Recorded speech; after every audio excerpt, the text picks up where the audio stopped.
자, 저를 한번 따라서 하겠습니다. 어려서부터. 다시 한번 어려서부터. 제가 그 성경 구절 중에 별로 좋아하지 않는 구절이 몇 개가 있었는데 그 중에 하나가 출애굽기 20장 6절이었어요.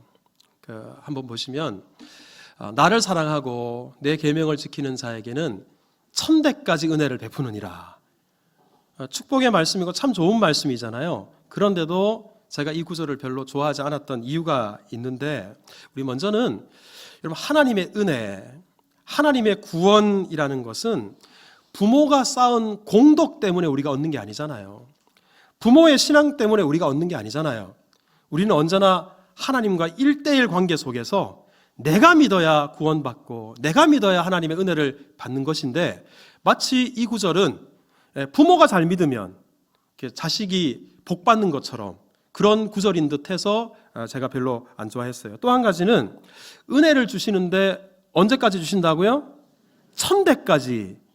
아니, 부자도 3대를 못 간다는데 천대까지라니 이거 좀 너무 과장이 심한 게 아닌가, 이런 마음이 좀 있었고요. 그리고 부모가 예수님을 잘 믿으면 자식이 잘 된다, 이 말씀이 왠지 기복주의 말씀처럼 느껴졌기 때문에 별로 안 좋아했어요. 그래서 저는 이 구절을 구약 시대에나 해당되는 말씀이 아닐까, 그렇게 생각을 했는데 훗날 제가 후회했습니다. 후회한 정도가 아니라 회개했습니다. 왜 그러냐면, 내 마음에 들지 않는다고 어떤 구절은 제쳐두고, 이 시대에 맞지 않는다고, 아니면 우리 상식에 맞지 않는다고 덮어두고 외면한다면, 어떤 것은 하나님 말씀으로, 어떤 것은 하나님 말씀 아닌 것으로, 이렇게 생각하면 성경을 어떻게 우리가 하나님 말씀으로 받아들일 수가 있겠어요? 여러분, 성경의 모든 구절은 정확무한 하나님의 말씀인 줄 믿습니다.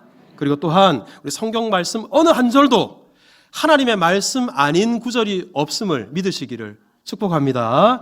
그렇다면 우리 좀 전에 읽었던 나를 사랑하고 내 계명을 지키는 자에게는 언제까지? 천대까지 은혜를 베푸느니라. 이것이 하나님의 말씀인 줄 믿으시기를 축복합니다. 네, 여러분, 이것은 하나님의 말씀이면서 우리를 향하신 하나님의 약속이에요. 여러분, 하나님께서 믿음의 조상 아브라함에게 주요한 약속 2가지를 하셨어요. 한 가지는 자손을 주시겠다. 또 한 가지가 뭐예요? 땅을 주시겠다 약속하셨어요. 처음에 아브라함은 이 하나님의 약속을 듣고 저처럼 별로 안 좋아했어요. 콧웃음을 쳤어요. 왜냐 그러면 나이가 많은 자기가 아직도 자식이 하나도 없는데 무슨 하늘의 별처럼 많은 자식을 얻을 것이며, 손바닥만한 땅 한 평 없는데 무슨 약속의 땅, 거대한 땅을 주시겠다고 약속하시나. 이거는 하나님의 약속이라지만 이루어질 수 없다, 그렇게 생각을 했어요. 하지만 아브라함이 100세 때 모든 소망이 끊어졌고 하나님의 약속이 무산되었다고 느꼈을 그때에 하나님께서는 약속하신 대로 이삭을 주십니다. 그리고 그 이삭을 통해서 하늘의 별처럼 많은 믿음의 자손들을 허락해 주셨어요. 그리고 땅을 주시겠다고 약속하신 이후에 800년이라는 시간이 지났어요. 출애굽한 이스라엘 백성들이 가나안 땅에 들어가서 가나안 땅을 차지하게 됩니다. 비록 더딜지라도 하나님의 약속은 반드시 이루어지는 줄 믿으시기 바랍니다. 마찬가지로 여러분, 하나님을 사랑하고 하나님의 계명을 지키는 자는 천대까지 은혜를 베푸시느니라. 이 말씀도 더딜지라도 반드시 하나님께서 이루실 줄 믿으시기를 축복합니다. 여러분, 우리가 예수님을 믿고 신앙생활을 잘할 때 하나님께서 주시는 은혜가 많죠. 그 중에 하나가, 한번 따라서 해보세요. 내가 예수님을 잘 믿으면 자녀들이 복을 받는다. 그게 여러분, 우리가 예수님을 믿고 신앙생활 잘하면 얻게 되는 복 중에 하나입니다. 그런데 부모가 교회에 다니기만 한다고 무조건 자식들이 복을 받는 것은 결코 아니에요. 거기에는 조건이 있습니다. 여러분, 우리 금방 읽었던 출애굽기 20장 6절을 다시 한번 보시면, 천대까지 은혜를 베푸시느니라. 어떤 사람에게? 하나님을 사랑하고 그리고 하나님의 말씀을 지키는 사람, 말씀에 순종하는 사람에게 하나님께서 천대까지 은혜를 주시겠다 약속하셨습니다. 그러니까 여러분들에게 제가 하나 묻겠습니다. 여러분, 부모님들이 대부분인데, 만약에 내 자식이 천대까지 은혜를 받는다면, 아니면 내 자식이 잘 될 수만 있다면 여러분, 못하실 일이 있으십니까?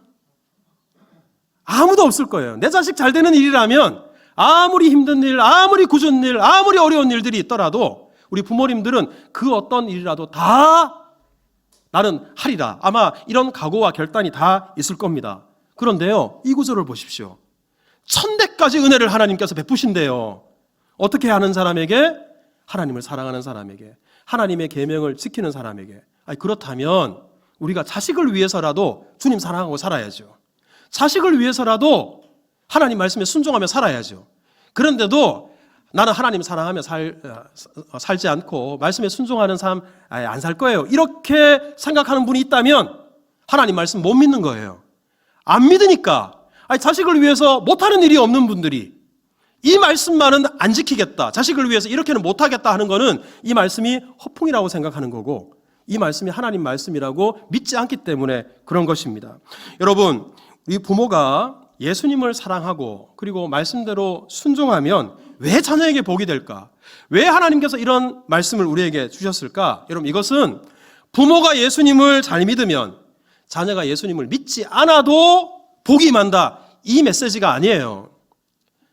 여러분, 부모가 예수님을 사랑하되 적당히 껍데기만 사랑하는 게 아니라 진실로 예수님을 사랑하는 부모가 되면요, 자녀도 그 부모의 진정성을 받아들여서 그 부모의 믿음을 본받아서 예수님을 사랑하는 자녀가 됩니다. 부모가 정말 하나님의 말씀대로 살려고 발버둥 치면, 언제나 하나님의 말씀을 최우선 순위에 놓고 신앙생활을 하면 자녀들도 그 부모를 본받아서 그 가치관이, 그 세계관이 하나님 말씀 우선순위로 살아가는 자녀가 된다는 거예요. 결국 자녀가 복되려면 부모가 복되어야, 부모가 복 있는 사람이 되어야 우리 자식이 복 있는 사람이 된다. 바로 이 말씀이 주는 메시지입니다.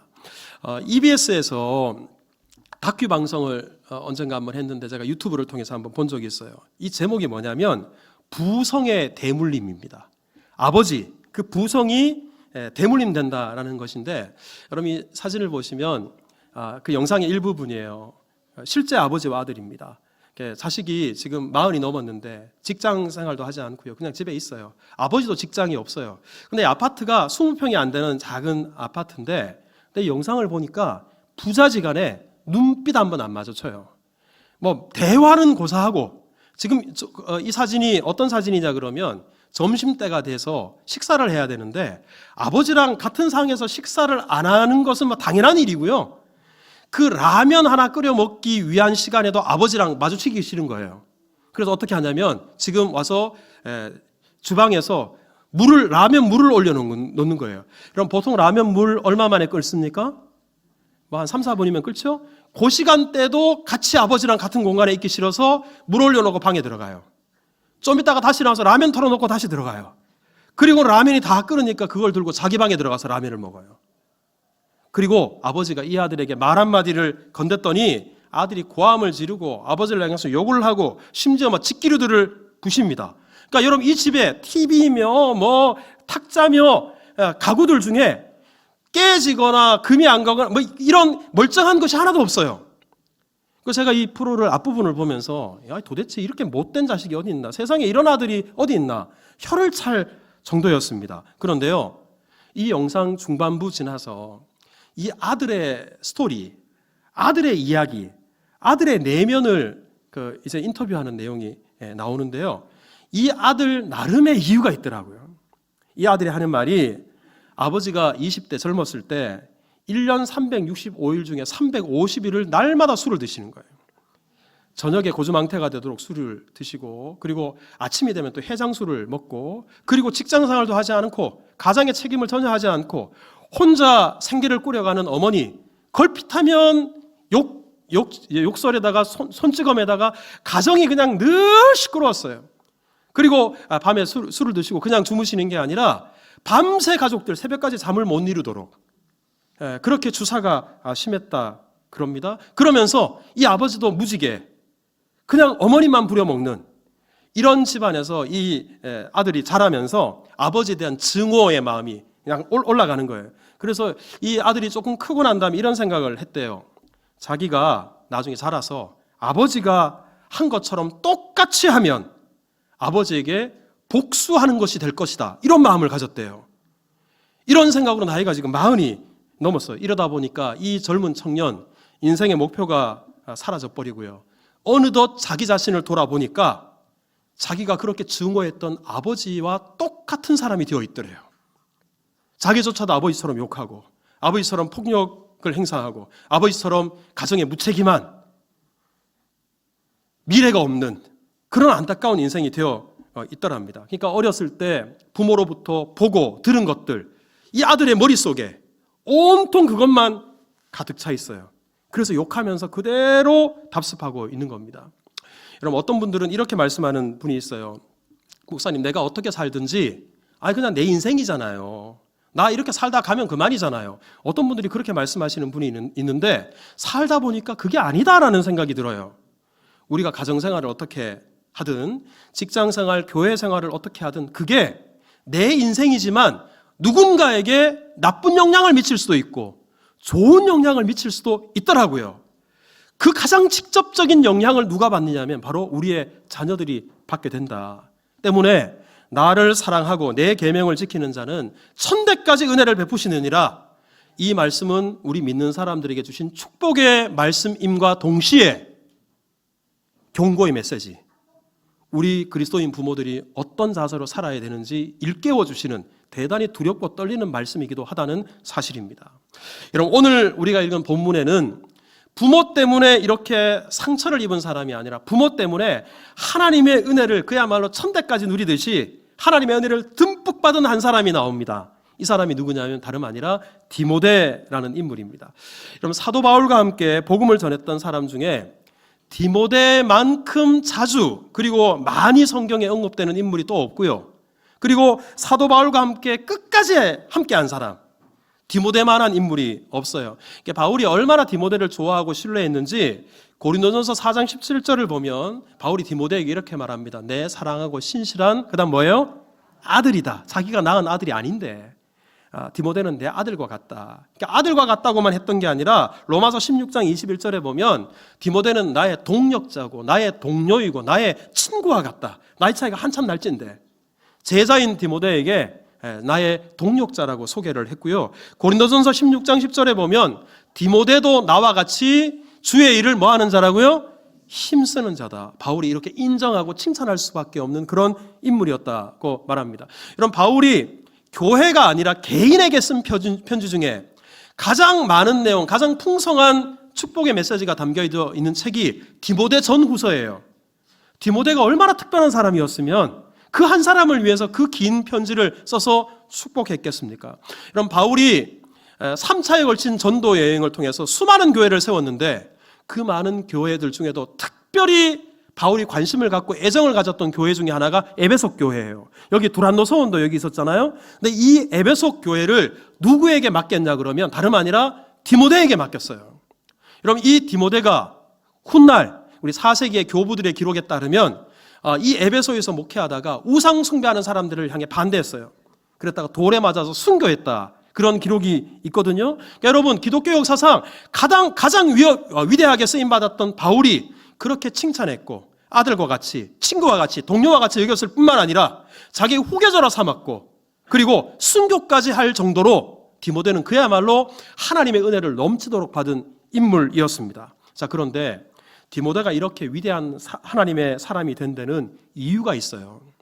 사도행전 16장 1절을 보면 바울이 처음 디모데를 만났던 장면이 기록되어 있는데 보세요. 바울이 더베와 루스드라라는 지역에 갔는데 이 루스드라에서 디모데를 만났어요. 이번에 우리 성지순례에 가서 이 루스드라 지역을 지나갔는데요. 이곳에서 디모데를 만나보니까 청년 디모데를 만났는데 이미 디모데에게 믿음이 있었어요. 자, 근데 여기 디모데를 보면 어머니는 유대 여자예요. 아버지는 헬라인이에요. 혼혈이었던 거죠. 그런데 자세히 보시면 어머니를 향해서는 그냥 유대 여자가 아니라 그 다음 앞에 뭐가 붙었어요? 믿는 유대 여자였어요. 그러니까 엄마는 신앙인이었어요. 하지만 아버지에 대해서는 믿는다라는 표현도 없었고요. 다른 기록에도 아버지가 신앙을 가졌다라는 흔적이 없습니다. 그러니까 짝가정이었어요. 부모들이 다 하나님을 경외하고 신앙생활하는 가정이 아니라 엄마만 교회 다니는 그런 가정이었습니다. 그런데 이 엄마의 믿음이 대단했어요. 엄마뿐만 아니라 외할머니의 믿음이 대단했어요. 저는 이 디모데의 가정을 보면 주를 사랑하고 주의 계명을 지키는 자는 천대까지 복을 받는다라는 말이 정말 진리구나, 고개가 끄덕여지는데, 여러분 한번 그 다음 절을 보시겠어요? 디모데후서 1장 5절을 보면 보세요. 디모데에게 거짓 없는 믿음이 있는데 이 믿음이 어디서 왔냐? 먼저는 너의 외조모 로이스 외할머니에게 거짓이 없는 믿음이 있는 거예요. 외할머니에게 있는 이 믿음이 그 딸이었던 디모데의 엄마에게 임한 거예요. 그리고 엄마의 그 믿음이 디모데에게까지 내려와서 보세요. 너의 속에도 있는 줄을 확신하노라. 외할머니는 그 딸에게, 딸은 그 아들에게.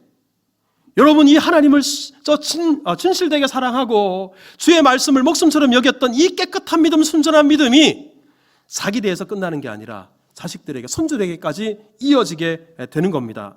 여러분, 이것이 저절로 되지 않은 것이 디모데라는 이름, 이 헬라어로 읽으면요, 티모데오스예요.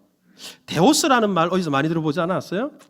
하나님이라는 뜻입니다. 그러니까 이 아버지가 이방인인데도 외할머니와 그리고 엄마가 아들을 낳고 나서 이름을 지을 때 티모데우스가 하나님을 경외한다, 하나님을 존경한다, 하나님을 인정한다, 이런 뜻이거든요. 그러니까 이 아들이 하나님을 경외하는 사람, 하나님을 인정하는 사람이 되기를 기대하고 바라면서 이름을 그렇게 지었던 거예요. 여러분, 이 디모데가 자랄 때 그 디모데의 어머니가 자식들을, 이 디모데를 키울 때 정말 중요했던 것이 오늘 본문 15절에 나와 있는데, 여러분 15절을 한번 보시면 여기서 한번 따라서 해보세요. 어려서부터 성경을 알았나니.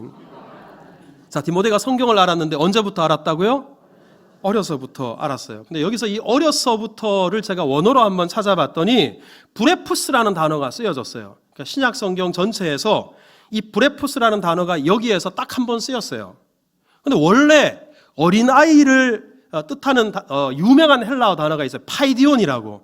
여러분 한 번쯤 들어보셨죠? 파이디온 선교회, 파이디온 출판사. 어린아이 그러면 보통은 파이디온이라는 단어를 씁니다. 그런데 이례적으로 브레푸스라는 단어를 썼는데 이 단어의 뜻이 뭐냐 그러면 아직 세상에 태어나지 않은 태아, 젖먹이, 갓난아기를 뜻하는 단어가 바로 오늘 본문에 나와는 어려서부터입니다. 그러니까 디모데가 아주 간단 아기 때부터, 어쩌면 뱃속에 있을 때부터 성경을 알았다라고 기록했어요.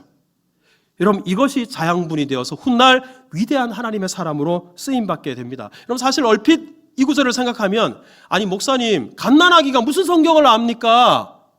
여러분 이렇게 생각할지 모르겠어요. 하지만 여러분들도 조금만 생각해 보면 이 말이 틀린 말이 아니구나 아시게 될 겁니다. 여러분 임신하셨을 때 뱃속에 우리 아이에게 태교를 위해서 여러분 어떤 일을 하셨어요? 좋은 거 드시고 좋은 소리 듣고 좋은 음악 듣고 하지 않았습니까? 제가 옛날에 부목사 때 한 번은 권사님이 며느리가 임신을 했어요. 그랬더니 호두 아십니까? 호두 유명한 지역에 가서 호두를 자루째 사가지고 왔어요. 그래서 제가 권사님 그거 왜 사셨어요? 그랬더니 목사님 이게요 그렇게 우리 뱃속에 있는 태아에게 머리 좋게 하는 거라고. 호두가 왜 머리가 좋은지 제가 이유를 들어봤더니 호두를 딱딱한 껍질을 깨면 그 안에 알맹이가 뭐 닮았어요? 뇌를 닮았어요. 그래서 그거 먹으면 머리가 좋아진다고, 그걸 며느리한테 먹이겠다고 그걸 그렇게 자루째 사가지고 오셨어요. 제가 속으로 그거 먹는다고 머리가 좋아지는 게 아닌데, 하지만 분명한 거는 견과류 많이 먹으면 몸에 나쁠 건 없으니까 제가 다 쓸데없어요. 초치진 않았어요. 그러니까 여러분, 우리 애기한테 좋을 거라고 머리 좋아진다고 호두 사다가 그렇게 자루째 먹이고, 그리고 애기 가졌을 때 평소에는 클래식을 좋아하지도 않으면서 클래식 음악 듣고, 자기 영어도 할 줄 모르면서 원어민 영어 발음 그 틀어놓고 자식들은 영어 소리 들려주고, 아주 어릴 때 아직 한글도 못 됐는데 영어 공부시키고 무용시키고 악기 시키고 음악 시키고, 여러분 이런 부모들 아마 여러분들 중에도 그런 가정들이 많았을 거라고 생각합니다. 그러니까 여러분 그거 어렸을 때 시켜야 된다고 아니까 아마 여러분들이 그렇게 시켰을 것인데, 그런데 디모데의 어머니는 디모데에게 그런 것들이 아니라 하나님의 말씀, 성경을 뱃속에 있을 때부터 들려주었던 것 같아요. 어렸을 때 이해하지 못했을 때도 그 성경 이야기를 계속 들려주었던 것 같아요. 나중에 조금씩 자라서 이해하게 되는 능력이 생겼을 때는 더 깊이, 더 자세히 하나님 말씀을 들려주었던 것 같아요. 그래서 오늘 성경에 갓난 아기 때부터 네가 성경을 알지 않았냐. 여러분, 이것이 바로 디모데가 위대한 하나님의 사람으로 쓰임받게 된 결정적인 이유가 된 것입니다. 여러분, 우리가 정말 하나님을 사랑하고 하나님의 계명을 지키는 그런 마음이 있다면 신명기 6장 5절을 여러분 한번 보시면 보세요. 여기 내 하나님 여호와를 사랑해라. 근데 하나님 사랑하는 방식 중에 하나가 뭐냐면 7절을 한번 보십시오. 내 자녀에게 부지런히 뭐 하라고요? 가르치라. 여기서 가르치라는 게 영어 가르쳐라, 음악 가르쳐라, 운동 가르쳐라. 여러분, 이 말일까요? 아니에요. 그 자식에게 믿음을 가르쳐라, 신앙을 가르쳐라, 하나님의 말씀을 가르쳐라. 하나님을 사랑하는 방법이 바로 이것입니다. 그래서 하나님을 사랑하고 주의 계명을 지키는 자 천대까지 하나님께서 은혜를 베푸신다고 말씀하신 이유가 여기에 있습니다. 여러분, 영국의 대형 박물관에 가보면, 가본 것처럼 말하지만 저는 못 가봤어요.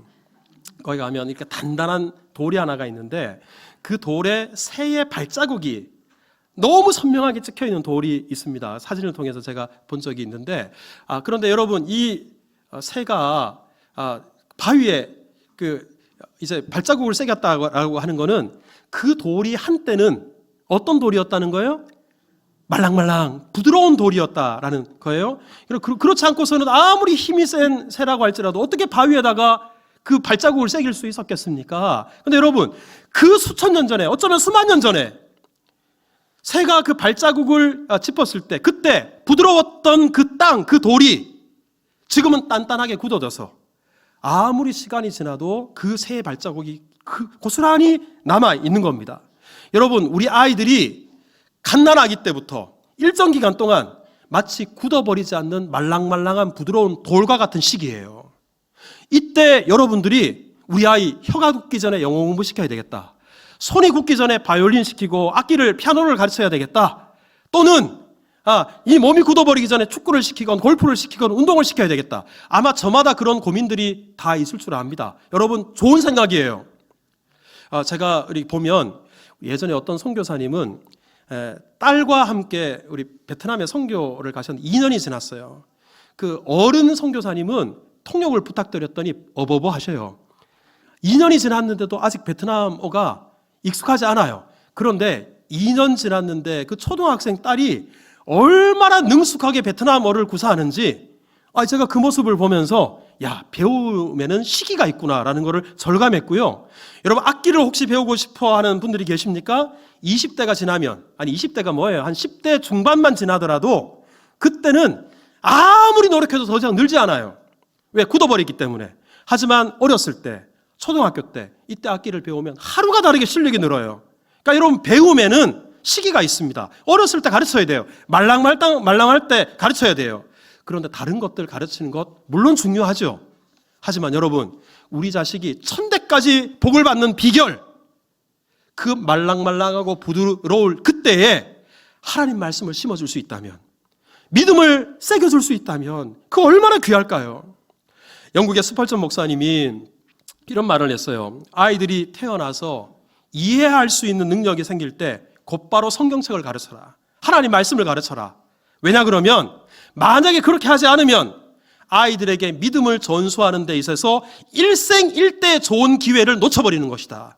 왜냐하면 그 하나님 말씀 평생 가슴에 아로새겨 줄 수 있는 귀한 시기를 놓쳐버리는 게 된다는 거예요. 우리 스펄전 목사님이 그리스도인 부모들에게 전한 설교 내용의 일부를 제가 한번 읽어드릴 테니까 한번 들어보십시오. 여러분의 어린 자녀들이 우리 주님께서 흘리신 속죄의 피가 얼마나 고결하고 필요한 것인지, 주님의 부활의 능력과 주님께서 다시 오실 때 나타날 영광이 어떠한지 알게 되면 좋겠습니다. 그들의 마음에 철심으로 은혜의 복음을 새기고 그들의 심장에 날카로운 다이아몬드로 그것을 기록하여 절대 지워지지 않게 하십시오. 우리가 만약 이런 일을 자녀들에게 할 수 있다면 우리의 삶은 결코 헛되지 않을 것입니다. 여러분, 이 세상에 이 짧은 인생 얼마나 무의미하게 살다가는 인생들이 많습니까? 하지만 우리가 거창한 일, 위대한 일을 하지 않더라도 우리 가정에서 태어난 우리 자녀들에게 그 심령 속에 믿음, 하나님의 말씀을 아로새겨 줄 수 있다 그러면 그 어떤 위대한 일보다도 귀한 일을 우리가 감당하게 될 것입니다. 근데 제가 이렇게까지 설교하면 아마 여러분들 중에 목사님 아쉽게도 우리 애들이 다 커버렸습니다. 좀 진작 그 말씀 설교해 주시죠. 이런 생각하시는 분들이 계실 수 있는데 여러분 기회가 지나지 않았습니다. 지금도 우리 다음 세대들 여러분 꼭 내 핏줄, 내 혈육만 하나님의 자녀입니까? 우리 교회 다음 세대들, 우리의 사랑스러운 자녀들도 하나님의 사랑스러운 자녀들이에요. 그러니까 여러분 할 수만 있으면 기회가 있는 대로 우리 교사로 섬기시고 우리 다음 세대들에게 믿음의 본을 보여주는 우리 기성세대가 될 수 있기를 축복합니다. 그리고 아들, 딸들이 이제 결혼해서 자식을 낳아요. 제가 여기도 보니까 머지않은 장래 엄마 애 좀 봐줘, 어머님 애 좀 봐주세요. 아마 그 대상자들이 지금 여러 분이 지금 보이는데 그때 말 그대로 애만 보지 마시고요. 그 손주들 머리에 손 얹고 축복기도 해주시고 그리고 믿음이 얼마나 가치가 있는 것인지 그 손주들에게 일러주십시오. 내 자식들에게는 못했더라도 우리 손주들 돌보시는 그 기회가 주어질 때 믿음을 전수해 준다면 바로 오늘 말씀에 순종하는 삶이 될 것입니다. 그리고 장성한 자식들이 우리 엄마 나 지난주에 교회 갔다 왔어요. 그러면 그랬어? 이러다가 어버이날을 맞아서 이번 주에 아마 자식들이 찾아올 텐데 백이라도 하나 사들고 오고 봉투 두둑하게 들고 오면 교회 갔다는 이야기 들었을 때는 뭐 그러려니 하면서 백 하나 포장해서 열어주면 세상을 얻은 것처럼 기뻐하면 우리 부모님이 무엇을 더 중요하게 생각하나? 금보다 귀한 믿음이 아니라 이 세상에 썩어질 것들을 더 소중하게 생각하고 자식들도 여러분처럼 이 세상에 썩어질 것 바라보며 살아가는 겁니다.